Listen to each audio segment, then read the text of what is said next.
Olá, pessoal, seja bem-vindo de novo aqui ao Resenha do PC. Hoje a gente está com um convidado super especial, Célio Askar, um parceiro antigo aí do PC, de outras histórias também, né, Célio? Célio é um cara que teve uma jornada muito grande e continua tendo nessa área de marketing, nas agências. Também tem o programa Fala Célio, apresentador, aprendo com ele todo dia, tentando ser melhor. E agora escritor também, né, Célio? Que bacana. E hoje a gente vai falar muito dessa questão das relações, né, compradores e profissionais de vendas, né, de vários setores, e tem essa questão da relação, esse é um assunto importante para a gente conversar aqui, a gente já vai já falar com ele. Mas antes eu tenho que dizer o seguinte, o Resenha do PC é um programa que você pode acompanhar em todas as plataformas digitais, no YouTube, ativa o sininho para acompanhar e também receber as notificações dos próximos episódios. E a gente vai lançando os drops também desses episódios nas redes sociais para você ver as melhores partes aí que a gente vai selecionando. O Resenha é um programa do Procurement Club patrocinado pela Level Group.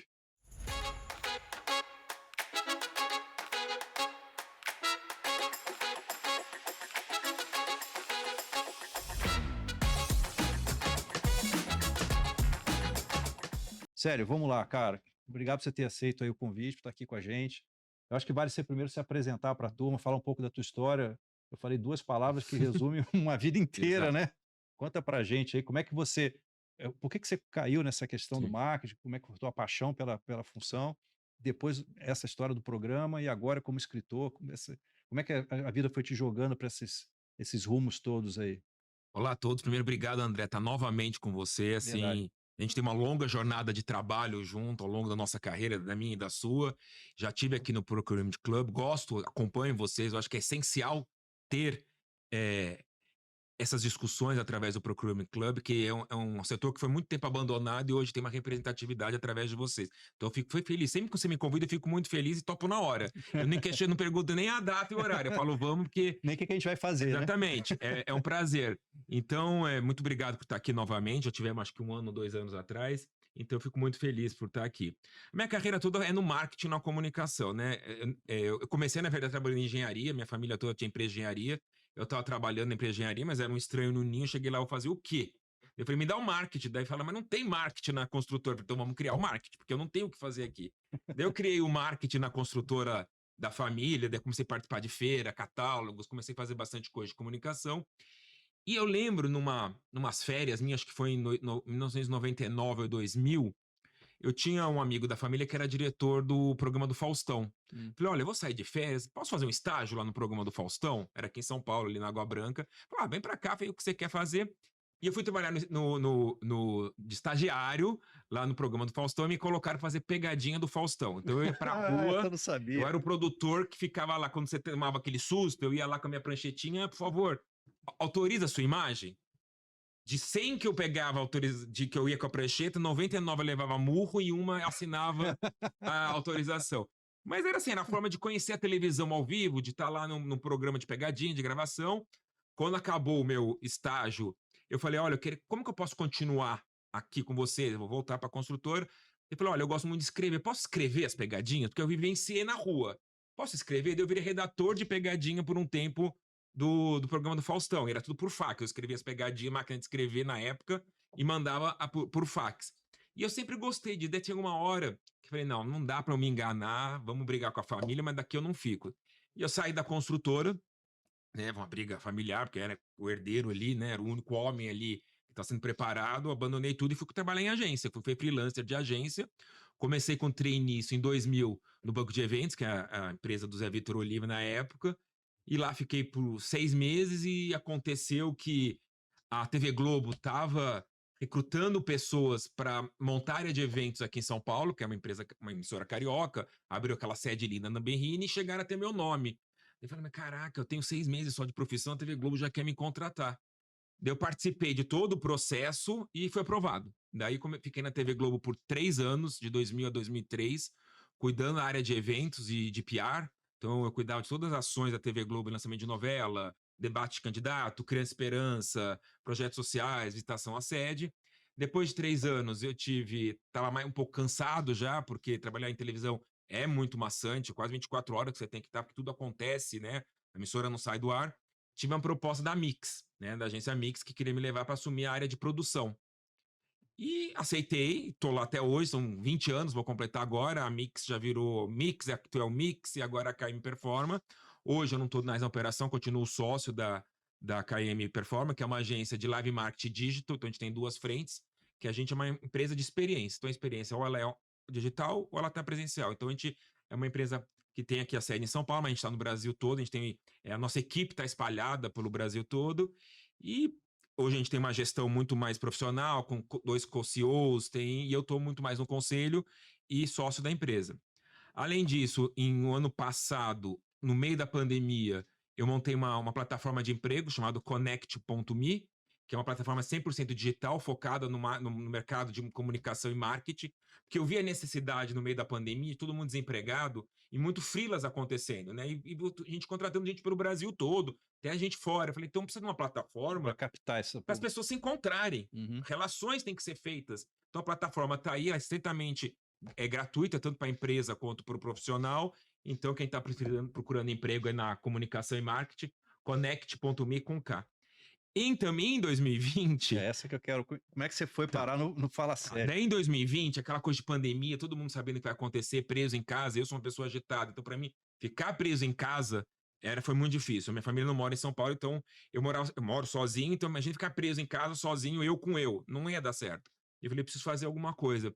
E eu estava vendo que o mercado de comunicação estava perdendo muita criatividade de estar preso dentro de casa. Eu falei, eu preciso fazer alguma coisa para ajudar esses criativos, as pessoas que trabalham com comunicação e marketing, ter mais referência e abrir a cabeça. Daí eu criei o Fala Sério. Fala Sério é uma gíria que tem já na agência, que as pessoas brincam. Fala Sério. Eu falei, vou criar o Fala Sério. Procurei promover o meu amigo Júlio Feijó. Falei, vamos criar junto esse programa? Me põe na sua plataforma e deixa que os convidados eu vou atrás. E como trabalhei muito tempo na Globo, eu tinha muito acesso aos convidados. Então eu fui nos artistas que eram mais próximos meu. Então Sabrina Sato foi a estreia. Sabrina e Karina, fiz as duas irmãs juntas falando, que são muito próximas. Depois eu falei, mas eu não queria ser um programa só de artista. Eu queria falar de comunicação e marketing com mais amplo das visões. Eu não queria só artista falando. Então foi um programa no primeiro ano que foram, acho que foram 20 entrevistas no primeiro ano, que tinha artistas como Sabrina Sato, Cláudia Raia, Juliana Paz, Cauã Raymond, Paulo Oliveira, Bruno Galhaço, Ana Clara, Hugo Gloss, Gretchen, Luísa Posse, e também teve executivos de marketing, teve Bradesco, Mastercard, Ambev, na época a Caxixe da Pepsi, Hershey's, e misturei também com um projeto social, trouxe o Edu Lira para falar. Bacana. Muitas pessoas com visões e experiência diferente falando de marketing. Então ali a gente falou como que a comunicação trabalha o racismo, a mulher mais de 50, o feminismo, o machismo, igualdade racial, igualdade salarial. Então, tudo que a gente falou foi muito bom. Isso foi na primeira temporada, que foi em casa. Eu em casa, as pessoas na casa dela, a gente abria a câmera ao vivo e fazia um programa. No segundo ano, em 21, já começando o mundo voltar, tá mais difícil de ter a agenda de todo mundo, eu fui para estúdio. Então, eu estava no estúdio e eu fiz com 2 convidados para ter um debate. Então, daí foram 8 programas. Então, eu tinha 2 convidados, também uma personalidade ou um executivo. Eu misturei sempre um executivo e uma personalidade famosa. E a gente fez o programa, daí foram mais 6 programas. Daí acabou. Eu fiz de 2020 e 2021, porque daí o mundo voltou, esse ano tá bombando, todo mundo trabalhando, tá difícil de ter agenda para gravar o programa. Então, o Fala Sério hoje está indo no Promoviu, todos os programas lá. Então, você que está querendo escutar um pouco mais sobre comunicação, com outro olhar dos artistas, dos empresários, entra no YouTube, lá do Promoviu, ou digita Fala Sério, que vai ter lá. E eu comecei em 2016, eu tive uma intuição de escrever um livro. Em 2016, já tem tempo essa eu ideia. estava na Córcega, é uma ilha francesa ali perto da Itália, e eu estava olhando, eu gosto de viajar muito, né? O meu grande hobby, onde eu recargo minha energia, recarrego minhas energias e busco inspiração, são em viagens, né? Eu tenho uma meta de viajar 100 países, eu já viajei 66 países, então ainda tem um pouco ainda para eu viajar. Depois que você bater a meta, você sabe, você vai dobrar a meta, Eu vou né? dobrar a meta, Tá certo. parafraseando o nosso ex-presidente. Exato. E eu, numa dessas viagens, eu olhando aquelas cidades históricas, eu sempre gostei muito de história de guerra, história romance, eu falei, se eu escrever um romance durante a guerra, e começou a vir as ideias. E eu fui escrevendo aos poucos, tendo uma ideia, pondo no papel, 2016, 2017, 2018, isso no tempo que eu tinha, né, porque Também nesse período fui presidente da Ampro, agora sou presidente do conselho da Ampro. E na pandemia me deu um bloqueio criativo, eu parei de escrever o livro. Eu já tinha um livro todo na minha cabeça, mas é um livro que conta uma história, um romance na Segunda Guerra Mundial. Não tem como ser feliz, não tem como ser alegre. É um livro que tem. Ele chega a ser um pouco pesado, mas é uma história de amor. E durante a pandemia, eu me questionava assim: todo mundo tá tão sofrendo, será que eu vou escrever um livro mais triste ainda? Vamos escrever alguma coisa alegre, vamos trazer uma comédia. E eu tive um bloqueio. E faltava pouco para acabar o livro. Faltava do meio para o final, sabe que você já sabe onde você quer chegar, mas não. Não conseguia conectar. Daí esse ano eu falei, vou acabar esse livro. Eu falei, o que que falta para eu acabar esse livro? Eu falei, preciso ir para Auschwitz. Peguei um avião em fevereiro, no carnaval, fui para Polônia, fiz toda a Polônia, fui para o campo de concentração de Auschwitz, que era um pano de fundo do filme, e finalizei o livro de lá. Sentei no banco, depois que fiz toda a visita, Que eu legal, sentei cara. num banco, depois tudo que eu tava ali com a experiência, eu acabei o livro em Auschwitz. E como é que foi o que que você sentiu nessa hora que você visitou Auschwitz e começou a escrever? Como é que foi? É tudo muito. Que é um momento só seu, né, ali, Sim, né? é muito duro. Quando você imaginar que tudo aquilo que aconteceu de fato. Uma coisa é você vê no filme, no Google, alguém te conta uma coisa, você vê lá as dores, o sofrimento, a crueldade. E eu acabei o livro lá. Daí voltei pro Brasil, escrevi tudo e lancei agora em maio, chama O Jornaleiro da Guerra. Então tá na Amazon, tem em Kindle e tem impresso. Então você que tá vendo aí, digita Amazon, O Jornaleiro da Guerra, vale muito a pena ler esse livro. É um olhar diferente da guerra através do amor, através das relações. E continuo aqui à sua disposição para a gente construir relações, para a gente falar um pouco do que a gente pode aí construir para o 2023. Cara, eu só até antes de a gente evoluir aqui na conversa, Célio, eu acho muito bacana, eu não sabia que você tinha ido para Auschwitz para terminar o livro, né, Sim, porque eu particularmente que gosto de ler bastante, eu acho que quando você tem honestidade no que o autor escreve, né, sim, e você percebe que ele vivenciou aquilo e aquilo sim. não é só uma inspiração, mas é uma coisa que sai de dentro, né, a história é outra. E vou te falar, e mudou muito. Eu ter ido para a Polônia primeiro e terminado o livro em Auschwitz, me enriqueceu muito o livro. Então, coisas que eu aprendi da Polônia sobre Chopin, sobre alimentação, sobre hábitos, como tudo aconteceu, qual foi o caminho, porque primeiro os judeus eram aprisionados, iam para uns guetos, dos guetos eles iam para o campo de concentração e do campo de concentração para a morte. Então eu fiz todo esse caminho, né? Então assim, é a verdade que eu encontrei lá que eu trouxe para o livro. E eu acho que é isso que a gente tem que buscar na nossa vida, a inspiração com verdade, né? Uhum, Porque senão fica uma inspiração às vezes muito lúdica e foge um pouco da sem realidade. dúvida. Eu acho que o meu livro, ele é uma ficção, mas uma ficção verdadeira. Sem Então, dúvida. Não, e assim, essas coisas que a gente precisa resgatar, sim, por mais que as histórias sejam muito duras, sim, né, mas isso não é a ficção. Você falou, isso exato. aconteceu, É a né? realidade. Não pode deixar isso para Aconteceu. trás. E hoje tem muitos descendentes dessas histórias, né? Hoje, né, alguns sobreviveram ao Auschwitz, outros não, mas os descendentes existiram, né? Então tem muita gente que lê o livro assim, é uma experiência nova. Eu tive com Fala Sério, né? Das pessoas começarem a mandar mensagem, estou assistindo, aí pergunta isso, pergunta aquilo. Mas com o livro, as pessoas que leem, que se emocionam, cada um tem uma história, uma dor, e as interpretações que tem, cada um sofre de um jeito durante o livro. E é engraçado, uns sofrem mais pela história de amor, outros sofrem mais pelas dores da guerra, outros sofrem pelo final. Então, assim, é engraçado esse despertar sentimentos diferentes nas pessoas. Você gostou dessa jornada de escritor, Célio? Vai ter um Sim. Já segundo estou livro? escrevendo a continuação desse livro. Tá legal, cara. De tanto feedback que eu fui tendo, falei, vou ter de continuação. Bacana. Bom, deixa eu te mudar um pouco aqui o rumo da prosa, mas pegando um gancho no que você falou do Fala Sério, na tua Sim, experiência. Você falou uma coisa bacana, né? Que no Fala Sério você acabou tendo uma diversidade sim, de entrevistados, vamos dizer sim, assim, não só artistas, mas um monte de gente aí que você consolidou no programa. E as empresas estão buscando isso, né? Essa questão da diversidade, ou pelo menos estão tentando, né? sim, Nessa linha da SG e tal. sim, E a gente tem dentro, né,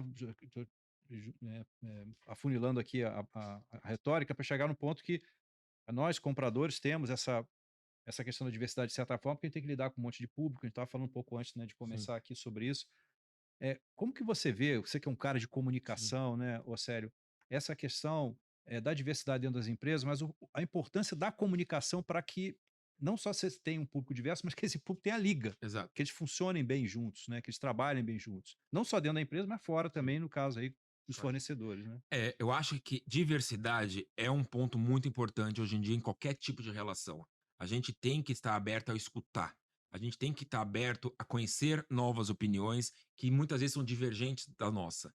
E isso que a gente tem que ter cada dia mais. A gente tem que sair. Eu sempre falo, eu acordo, eu não posso dormir sem ter aprendido alguma coisa naquele dia.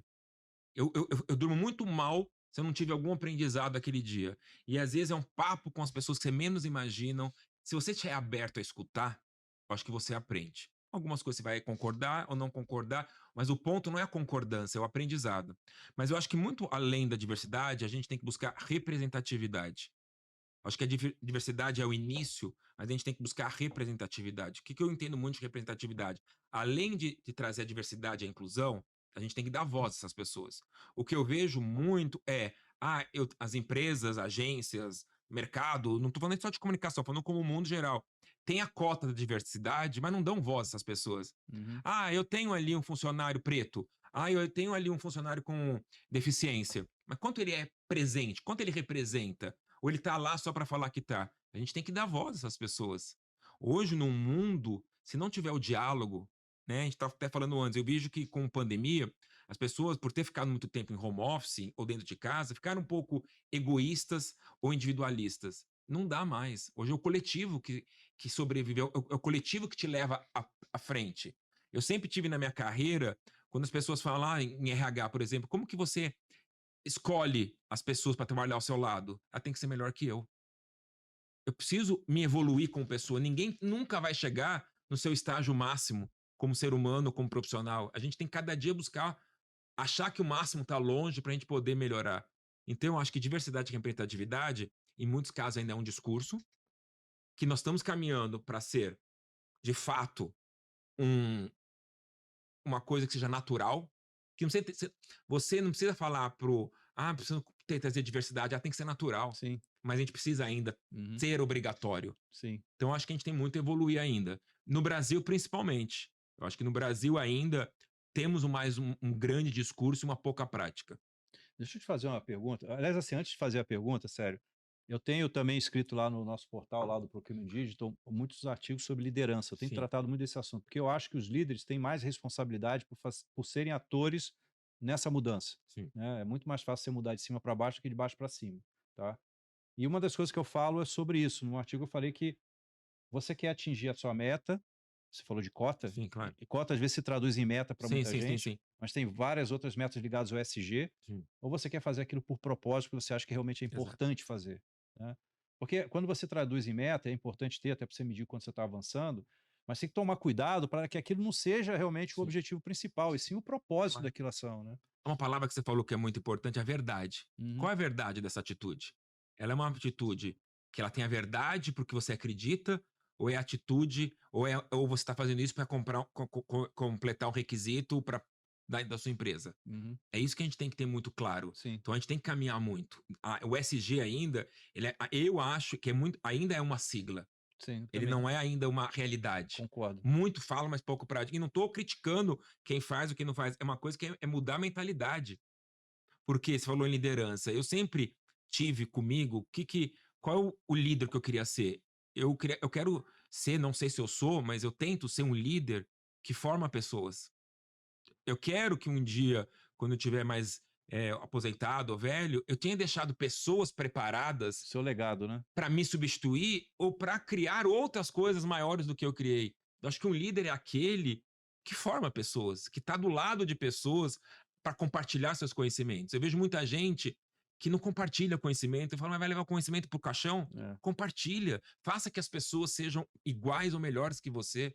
Não viva num mundo onde você quer ser melhor que os outros. Isso não vai te levar a nenhum lugar. Não só, assim, não só o conhecimento, principalmente os valores, né? Sim. São coisas que a gente precisa, né? Fazer aquela Exato. corrente do bem, né? Mas eu te fazer outra pergunta. Tá. Eu queria te perguntar o seguinte: na pandemia, que você falou várias vezes aí da pandemia, eu te entrevistei. Sim. Você lembra disso, né? Inclusive, Sim. a gente lançou agora, foi essa semana, algumas semanas atrás, um TBT aí Sim. com os melhores momentos aí do nosso bate-papo. E foi ótimo. Pois é. Foi o único episódio que tiveram 3 partes. Exato. Falamos tanto que... Não é à toa que o meu programa chama Fala Sério.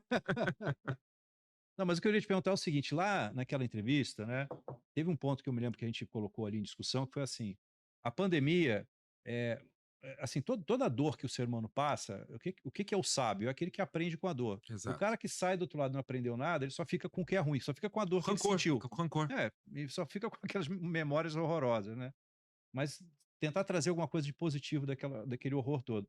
E a gente, na questão da relação entre empresas, né, como a gente estava começando, o ponto que eu me lembro que a gente tinha conversado perguntado era, vocês acham que o fato dessa pandemia, né, ter esgarçado várias cadeias de fornecimento, trouxe o melhor da relação entre empresas, entre compradores e fornecedores, tipo, olha, cara, eu como comprador vou te ajudar, que você tá naufragando, Sim. mas a hora que esse negócio voltar também, eu quero que você me ajude, porque se tiver escassez, eu vou precisar que você garanta pelo menos o meu Exato. lado. Ou foi o contrário, ou seja, empresas aproveitando do momento de fragilidade de alguns setores, e falou, agora que eu vou avançar e o cara tá lascado, ele vai vender a qualquer custo porque ele precisa pedalar, Sim. né? Mas aquela pergunta foi colocada Sim. no meio do turbilhão. Sim. Passado esse período, o que você acha? A gente tem a visão do copo meio cheio do copo meio Sim. vazio disso tudo, Sim. né? Das relações em relação ao que foi a pandemia. Eu vou te falar uma coisa. Essa minha jornada de quase 30 programas do Fala Sério me ensinou muita coisa. A cada programa, com cada convidado, eu aprendi alguma coisa. E uma das coisas que eu aprendi que antes de julgar, você tem que escutar os dois lados, né? Nós somos franco-atiradores, né? A gente compra umas verdades e sai atirando. Todo mundo virou juiz hoje em dia, né? Todo mundo se sente o direito de comentar uma foto sua nas suas redes sociais e te criticar, e nunca ninguém primeiro pergunta para você, ô André, por que aconteceu isso? Então, eu aprendi muito isso no Fala Sério. Eu acho que, respondendo a sua pergunta, não teve uma regra geral. Ah, todo mundo fez isso, todo mundo fez aquilo. Eu acho que foi pior do que a gente imaginávamos. Eu acho que as pessoas, naquele momento, e não estou falando em relação de comprador com vendedor, estou falando no geral, tá? Eu acho que as pessoas ali ficaram tão assustadas com o que estava acontecendo, assustadas de perder emprego, de como vou pagar a comida, vou pagar a escola, vou manter essa casa onde eu... Porque assim, se eu perder essa casa, eu vou pra rua, porque na pandemia eu não tenho nem para onde ir. Uhum. Então acho que as pessoas ficaram tão desesperadas que as relações se perderam. Acho que o escutar se perdeu, as relações se perderam, eu acho a empatia se perdeu e as pessoas viraram robozinhos de trabalho. Então as pessoas acordavam pro computador, o que a gente tem que fazer? Bababá. Daí nisso a criança chorava, o cachorro precisava fazer alguma coisa. Então as pessoas perderam um pouco deixa eu escutar a dor do André, independente se ele é o comprador ou ele é o vendedor, ou deixa eu entender por que o André, lá como comprador, está sendo pressionado pelo marketing ou por qualquer cliente interno dele. Porque hoje a relação, a agência e a área de compras, no final das contas, eles são fornecedores. A dor é a mesma nossa, né? Porque você é fornecedor de alguma área que te demandou e eu sou seu fornecedor que está me demandando alguma coisa. Então, as nossas dores, por incrível que pareça, são as mesmas. Se analisar bem, a pressão que a gente tem por prazo, a pressão que a gente tem por economia, a pressão de fazer o bom trabalho é igual, né? Então, eu acho que quem está escutando os compradores vão entender, né? Porque vocês também são fornecedores, vocês querem fazer o melhor. Se um fornecedor contratado por compras não performar, a compra vai ser acionada de novo Exatamente. para fazer Exato. uma outra. Enfim, eu concordo E contigo. vai ser questionado, Sim, porque você é um fornecedor de alguma área. sem dúvida. Então, nós que somos fornecedores, a gente tem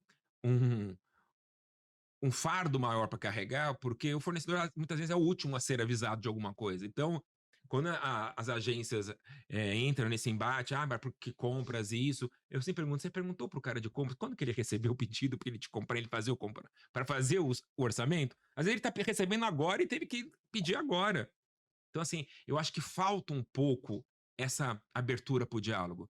Cara, antes de eu criticar, deixa eu escutar. Porque às vezes a tua dor é a mesma, cara, falar, vamos junto, me dá a mão aqui, o que eu posso te ajudar para agora? E você vai falar, eu posso te ajudar agora. Só que eu acho que todo mundo, acho que o sistema engoliu todo mundo, o medo engoliu todo mundo. Eu acho que aquele momento de pandemia, as pessoas estavam muito assustadas, ninguém tava... Tem gente que nem conhecia o filho direito, teve que passar 24 horas com o filho. Brinca, né? Muitos casais separaram porque não tinha nem relação e de repente que eu converso com ele aqui em casa, né? Ou com ela.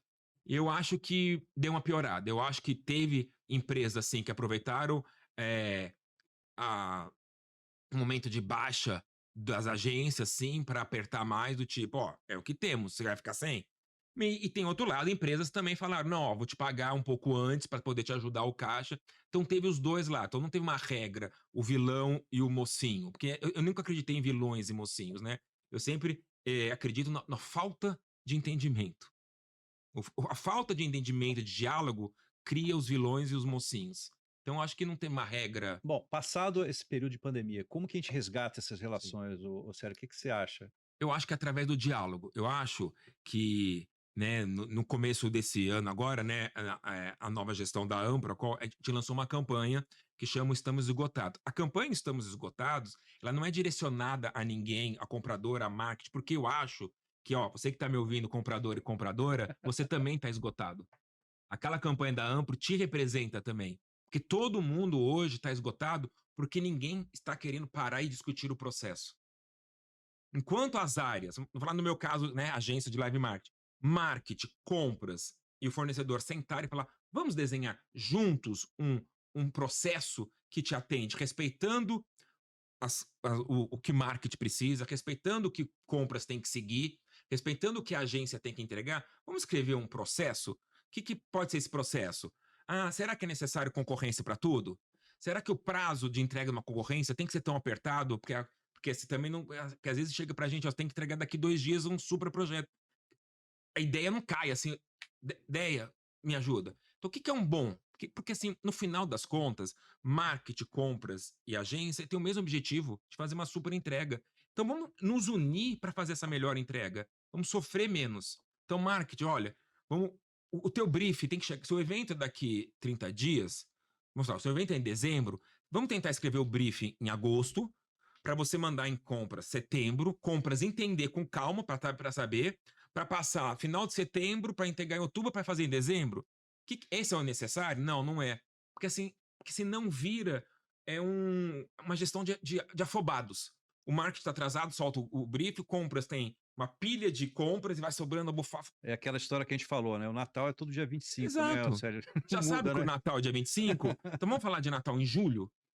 Ah, mas não tenho verba. Você já então baseando quanto você gastou ano passado e depois a gente ajusta se é um pouquinho para mais, um pouquinho para menos? Você citou um caso, ou um atributo, né, que de fato é totalmente convergente, né? Porque para quem trabalha em compras sabe que um dos principais atributos para uma área de compra trabalhar bem é o planejamento, Claro. né?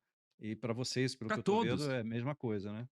Acho que a relação marketing, compras e agência virou uma gestão de UTI. O que é a gestão de UTI? A pessoa chegou para morrer. O que dá para fazer agora?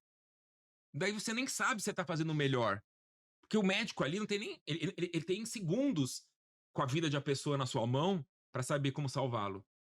Só que o nosso caso, ele não precisa ter esse processo de UTI. A gente pode ter um processo da saúde preventiva. Se a gente já sabe, vamos fazer antes? E aí tem Concorda? Você que está num Não, das pontas. cara, como eu te falei, o maior aliado de compras é planejamento. Claro. Sempre, sempre. Até Ontem eu te falei, quando a gente estava ensaiando, eu falei, André, me explica uma coisa, que às vezes eu sinto a dor. Como é que é a vida de um comprador? Porque assim, deve chegar a solicitação de todo mundo para ontem. sem Do dúvida. presidente ao RH, passando por marketing. Qual é a prioridade, né? Porque assim, não adianta eu criticar compra se eu não entender o lado de compras. Então, por isso que eu quis te perguntar, porque deve chegar assim, 300 pedidos. Qual que você olha Olha, ali e fala, eu vou nesse? eu acho assim, sério, bom, agora eu sou entrevistado, né? Não, eu quero aprender. Lembra que eu falei que eu preciso cada dia aprender alguma coisa? Eu preciso aprender, porque assim, não adianta eu criticar um comprador se eu não entender o Não, lado então, dele. eu vejo assim, né? Pegando o que você falou, e é fato, né? Não é uma realidade para todos, mas para muitos, né? Essa questão da urgência, de fazer tudo urgente e tal. Primeiro que assim, tudo que é urgente sai caro. Se você precisar um serviço na tua casa e você conseguir planejar, é um preço. Se você precisar para hoje à noite, de Vazamento madrugada, em casa. É o o- preço que é o tiver. preço que tiver. Então, assim, o inimigo da melhor Exato, compra é a exato, urgência, é um dos principais exato. inimigos, né? E o planejamento todo mundo gosta, tá? Fora aquelas coisas repetitivas, você acabou de comprar um negócio, a outra vem e queria comprar o mesmo negócio, porque você não falou, eu comprava dois. Exato, Fazia um processo só, exato. né? É. Então, assim, são coisas óbvias, mas que estão no dia a dia, né? E eu acho que isso são dores que endereçam ações que são convergentes na expectativa das agências e dos compradores. Aí falta essa comunicação justamente para convergir naquilo que os dois concordam, tá? Claro. E eu acho que assim, não dá para fazer um trabalho bem feito assim como eu imagino que para vocês também, difícil ser criativo num negócio que é um caos. Ou tem 2 dias, Como é que você vai ser criativo, em né? 2 dias. Você acha que o marketing brasileiro, vamos falar assim, está sendo menos criativo até em função disso? Sim, super. Eu acho que eu fui jurado em Cannes já, no Festival de Cannes em 2017, e você fazer o de 2017 para hoje, e Brasil sempre foi um celeiro criativo. Quando você vai em Cannes, Verdade. o brasileiro é tratado com um celeiro criativo. E hoje não somos mais. Por quê? Não porque deixamos de ser criativo. De novo, o processo nos estrangula para ser menos criativo. Entendeu? E eu falo muito ligado ao live marketing e agora o mundo digital, no qual eu estou vivendo junto com dentro da KM Performa, não tem como, porque você imagina como que a criatividade ela não nasce do nada. É pesquisa, é referência, é diálogo, é brainstorm, é sentar todo mundo na mesa, cada um conta um pouco da sua leitura daquele briefing e vai construindo. Então, você imagina quando você tem um prazo para 3 dias. Nesses 3 dias, 4 dias, que hoje normalmente uma concorrência se resume a 5 dias, onde você tem que entender primeiro, tem que ter um problema de entender, planejar suas ideias, criar. Você sobra, eu vou te falar assim, sobra 1 hora para você orçar. Como que você vai com o melhor preço? Você teve 1 hora para orçar. Não tem como. É isso que eu falo muitas vezes para o marketing, para compras. Vocês estão jogando contra vocês mesmo. Não, e você falou uma coisa que eu estou pensando aqui, sério, que é assim, é um ciclo negativo, porque muitas das discussões que a gente já teve antes Sim, é o fato de que a percepção, né, principalmente dos profissionais de marketing, que a área de compras não consegue perceber o diferencial, claro. né, que fica muito focado na questão comercial e tal. Exato. Mas se você tem pouco tempo para criar, assim como você e os outros que estão ali participando daquele processo, a criatividade é o que menos vai ser entregue Sim, naquele sim. produto ou naquelas propostas, né. E aí fica realmente uma vala comum que você só vai olhar ali o custo, já que é tudo a mesma coisa, né, não tem diferencial É. nenhum, eu vou ver o preço, eu vou ver o mais barato. Hoje, né, pede-se muito, né, nos projetos, traga tecnologias novas, diferenciadas. Como que em 3 dias você vai descobrir onde tem essa tecnologia, como ela funciona, ou muitas vezes você tem que criar essa tecnologia? Como? Esse é outro ponto que eu acho que é um A tecnologia, ela pode ser o que a gente quiser, sim. você tem tempo para desenvolver. Tem uma máxima aí, né, da inovação, que o pessoal fala que uma transformação digital ela está baseada em 3 coisas, né. Primeiro, processo, Sim. mudar o processo, Hum, pessoas, cabeça, e aí por último a tecnologia. sim, E muita gente fala assim, muita gente que quer inovar só pensa nesse último. sim, Vai exato, direto para a tecnologia. Tá, mas você continua com o mesmo processo, com a mesma cabeça de antes, e você quer botar uma tecnologia? exato, Eu já tive um chefe que falou que isso aí é o famoso pavimentar o caminho do burro. Em exato. vez de você fazer um caminho bonito, você pega um É. caminho horroroso e põe um asfalto bacana. Não tem segredo. Eu ainda tive sorte ao longo da minha vida, porque eu sou uma pessoa que prezo muito por relação a pessoas, que eu sempre tive do outro lado do balcão grandes líderes de compras como você, Vinícius e outras pessoas que eu trabalhei, que sempre eu tive a liberdade da conversa, né? Dos dois lados. Você sempre me acionou quando você tinha alguma dúvida, eu sempre te acionei com uma. E é esse que é o caminho. Por que a gente não pode trocar mais durante o processo para a gente nos ajudar? É isso que acho que está faltando nos dias de hoje de todos os lados, não, de novo, não tem mocinho e vilão, tá faltando tempo e empatia da gente sentar e entender. Me fala qual que é a sua dor, me fala qual que é a sua, e vamos, então assim, já sabemos qual as dores, vamos tentar, não sei se a gente vai conseguir a perfeição, mas vamos tentar fazer o melhor possível, porque não tem, eu quando mando uma planilha para o cliente mal orçada, eu tô dando trabalho para o cliente Você que sabe quer que fazer. você falou uma coisa, infelizmente já está terminando aqui o tempinho, mas eu queria explorar um rápido assunto aqui para fechar, ô sério. Você falou uma coisa que, bom, nas empresas que eu passei, né, uma das categorias que eu mais atuei foi TI, até porque se você hoje compra um parafuso na loja da esquina, amanhã você vai comprar via um aplicativo. Então Exato, não é mais o cara do parafuso que exato, você vai falar exato, com o cara do aplicativo. Então a categoria de TI só tende a aumentar. exato. E surgiu, né, de uns anos para cá, dentro de uma esteira do método ágil e tal, o tal do UX, Uhum, né? É um profissional que está ali para ver a experiência do cliente, para fazer a jornada do cliente. E uma das características que esse cara tem que ter é empatia. exato, Como é que ele vai se colocar no lugar do cliente e entender a jornada dele dentro do seu empresa, dentro do seu produto, se ele não tiver essa capacidade? exato. E o que me deixa me deixou assim mais intrigado no início foi assim, cara, eu tô contratando um cara que tem empatia. Isso significa que eu não tenho ninguém dentro de casa que tem essa característica para fazer isso. Exato, Eu conheço mais o produto do que qualquer outro, o produto é meu. exato. Eu não consigo ter essa empatia para entender como que o meu cliente vai fazer essa jornada, que ele de repente tem um ponto de atrito aqui no atendimento, ou um ponto de Exato. atrito ali na loja, ou na loja virtual. Então, assim, é interessante que até isso a gente está contratando, É. porque eu não tenho, então vou contratar alguém que tenha para poder me atender aqui. Mas sério, cara, obrigado aí por você Já ter acabou? vindo. Pois é, já deram uma gongada aqui. Se você quiser, a gente continua, depois a gente corta. Mas isso é bom, quando a gente tem esse tipo de papo que é pautado na melhoria, no crescimento, na transformação, rola fácil, né? Quando você É. não tem um embate e tem assim, vamos dar a mão e construir algo juntos, eu acho que é por isso que Mas passa rápido o eu tempo. eu acho que é isso, né, o que a gente se propõe, assim como você lá Sim, no Fala Sério, é cada um vai encontrar o seu caminho, cada negócio sim, tem o seu jeito, cada empresa, o setor tem a sua característica, mas que a gente possa inspirar qual o melhor, qual é a melhor exato, direção, exato. né, e seja uma direção do bem, né, aquela corrente do bem, né, eu acho É. que é essa a ideia que a gente está tendo aqui. Eu queria te agradecer mais uma vez Eu que pelo agradeço. convite. Prazer estar aqui sempre. Sempre que eu puder estar, estarei. Sempre que eu puder somar, inspirar, acrescentar e aprender também, eu gostaria de estar. Queria deixar um recado, né, para os compradores e compradoras, né, que é o público aqui do Procurement Club, assim, eh, vamos sentar, conversar, deixa a gente entender vocês. Nós, agência, profissionais de marketing, queremos entender vocês e vocês nos entender, porque eu tenho certeza que o nosso objetivo, primeiro, é fazer o melhor trabalho e principalmente com respeito e felicidade. Então vamos juntos construir um processo. Não vamos deixar que o processo seja maior que as relações humanas, porque no final do dia nós somos pessoas, temos famílias, temos sentimentos, temos nossas dores e precisamos ser felizes. E o trabalho é uma grande parte do nosso dia que às vezes nos deixa aborrecido. Então vamos ser felizes juntos, tá bom? Sério, obrigado. Obrigado também por ter me convidado da mesma forma para Sim. ser jurado lá da Exato, é um Amplo. prazer ter você lá. Pra você ver a Ampro. A Ampro, no prêmio que a gente tem agora, rapidamente, o Globes, a gente abriu para os compradores também julgarem, para eles verem, também entenderem como tudo Não, eu encontra. achei ótimo. E é isso, eu acho que a gente tem que estar cada vez mais aberto a receber pessoas, a nos inspirar, a nos acrescentar e aprender e ensinar também. Nós vamos falar mais da Globos depois, a gente vai soltar algumas Ótimo. coisas também pelos nossos canais. Obrigado a você que não acompanhou. Esse foi mais um programa do Resenha do PC.